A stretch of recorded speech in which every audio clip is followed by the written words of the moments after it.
What's going on, guys? Marcus Crockett back with another video.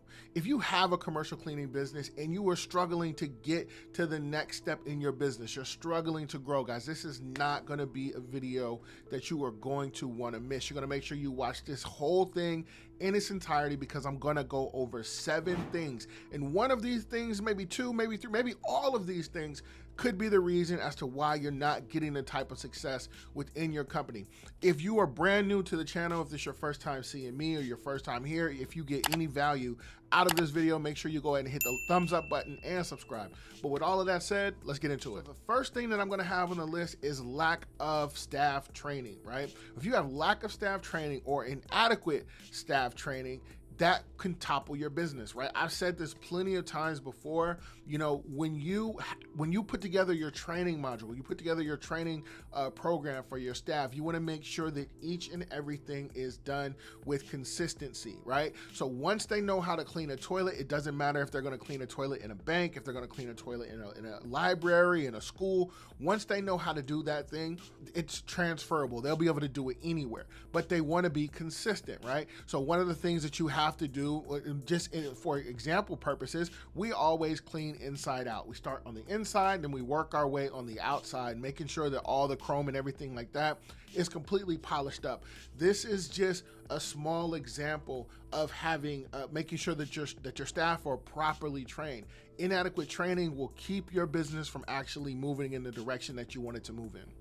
Okay, number 2 is going to be lack of quality control, right? You can say, okay, guys, you guys are all trained up, go out and do this account, do that account, do that account. But if you don't have anyone going behind them, checking on them, whether it's you, whether it's a supervisor, whether it's some sort of inspector, if you don't have someone going back around and making sure that each and everything is done correctly so that when the client comes in the following morning, they're not going to give you any complaints. Guys, that is a little bit of quality control. You absolutely positively need to make sure that you have quality control so that you're able to go ahead and get reviews and get positive feedback from your clients. Number 3 on the list is going to be inaccurate pricing.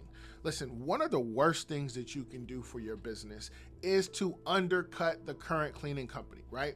We are never looking to undercut. We're looking to oversell and over-deliver, right? And sometimes that comes with charging more than what the customer is used to, right? It's always important to know your value, regardless to what market you're in. Know your value, know what you actually bring to the table, because not every client is going to be price conscious. They're not going to be, or not every client's going to be price based. Some clients make their decision on quality, right? And those are the types of clients that we like. It's just like anything else, a Mercedes-Benz is always going to cost more than a Hyundai, but they do the same thing, but some people want the higher quality. They want more attention to detail. They're not looking for the lowest price. They're not shopping on a budget, because usually with a higher price comes better quality, which gives their customers a better experience while they're actually in the place of business that your client is running or owns.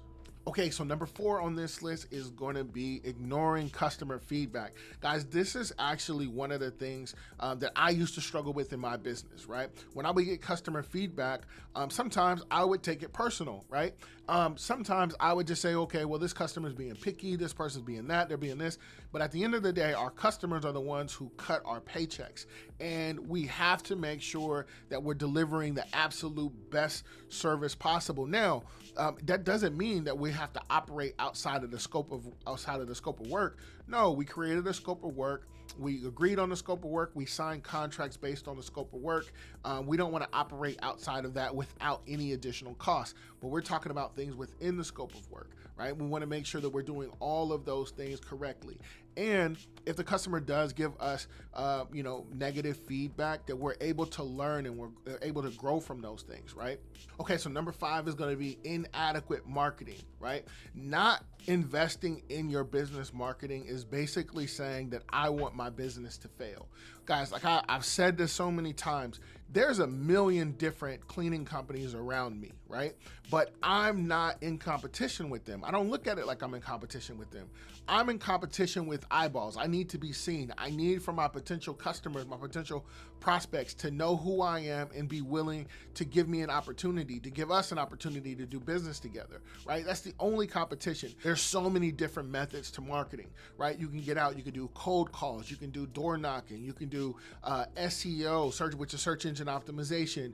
You can do Google ads, any sort of paid ads that gets you in front of decision makers, that gets you in position to be able to at least do a walkthrough and sign a contract. This is what we're talking about. No, you're not gonna go out and you're gonna, get every single one that you get in front of. But the key is to even get the opportunities to present yourself in front of prospects in hopes that you're able to turn them or convert them into paying customers. And the only way that you're gonna be able to do that is with a solid marketing scheme. All right, so number 6 on the list is gonna be poor time management, right? And this can look a lot of different ways, but let me give you an example of what it is that I'm talking about.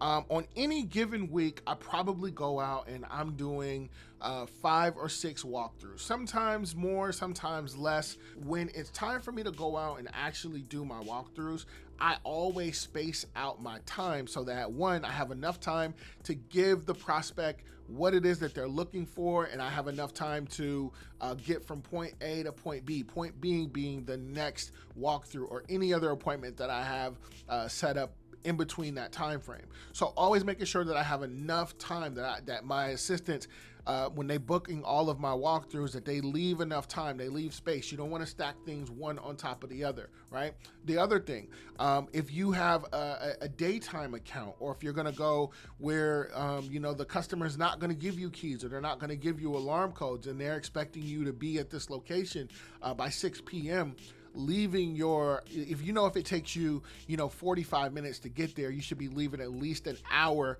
before time, because you want to make sure that you have enough room, enough cushion in between the time you leave and the time you get there. You want to account for traffic, you want to account for all of those things, because what can happen is, if you're running late and you're running late consistently, that client is going to get frustrated, and then they're going to be calling a company like mine, who are going to make sure that we're actually taking their time serious because we take our time serious. Guys, don't ever sleep on time management and making sure that you just have enough room, making sure you have enough cushion to be able to get whatever job it is done that you're actually looking to get done.